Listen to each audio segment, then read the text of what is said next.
अध्यक्षपद या ठिकाणी बोकलेलं आहे पहिलं पाठीमागे. तर आता तुम्हाला घड्याळावरती लढायचं आहे. आता तुम्ही कसं बघता? नमस्कार. हा पक्षाचा निर्णय आहे. पक्षाचा निर्णय झाल्यानंतर पवार साहेब, सुरुवात आणि अजितदादा आणि पक्षाचे प्रदेशाध्यक्ष यांची बैठक झाली आणि त्या बैठकीमध्ये सर्व निर्णय झाला आणि पक्षाच्या अधिकृत घड्याळाची नाव लढायचं ठरलं.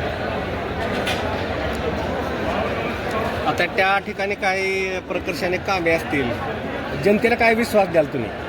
जनतेला एक विश्वास देणार आहे की आदरणीय खासदार सुप्रियाताई सुळे आणि कृषीमंत्री माननीय श्री दत्तात्रय भरणे यांच्या मार्गदर्शनाखाली व नामदार माजी आमदार माननीय श्री हर्षवर्धनजी पाटील साहेब यांच्या मार्गदर्शनाखाली आमच्या गोरेवाल नगर गटाचा सर्वांगीण विकास, शिक्षण, आरोग्य, पाणी आणि मामाने जे तालुक्याचा विकास केला, दळणवळणाच्या माध्यमातून रस्ते असतील, इतर सुखसुविधा, शेतकऱ्यांचे प्रश्न असतील तर जिल्हा परिषदेच्या माध्यमातून सोडवण्याचा आम्ही मनापासून प्रयत्न. लोकांचा प्रतिसाद यासाठी कसा?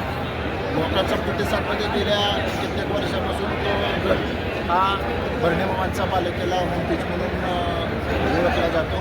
त्याच्यावर आहे आदरणीय वैशालीताई पाटील, प्रतापबाबा आणि दत्तात्रय मामा भरणेसाहेब गटाचं नेतृत्व केलेलं आहे आणि मामाने जिल्ह्यात उच्च किंमतीने त्या गटाचं नेतृत्व केलं आणि मी पक्षाचं आदरणीय पवारसाहेब, आदरणीय अजितदादा, आदरणीय खासदार सुप्रियाताई सुळे आणि या गटाचे तालुक्याचे कृषीमंत्री, महाराष्ट्राचे कृषीमंत्री आणि तालुक्याचे आमदार श्रीमान दत्तात्रय मामा भरणे आणि माननीय हर्षवर्धन भाऊ यांचं मनापासून मनाचा मोठेपणा दाखवून ती जागा माझ्या मिसेससाठी, माझ्या बायकोसाठी सोडली. त्यांचं पक्षाचं आणि कार्यकर्त्यांनी त्या ठिकाणी माझ्यासाठी रात्रीचा दिवस करून शिफारशी केल्या, माझ्यावर प्रेम केलं. त्यांचं मी मनापासून आभार व्यक्त करतो. धन्यवाद देतो.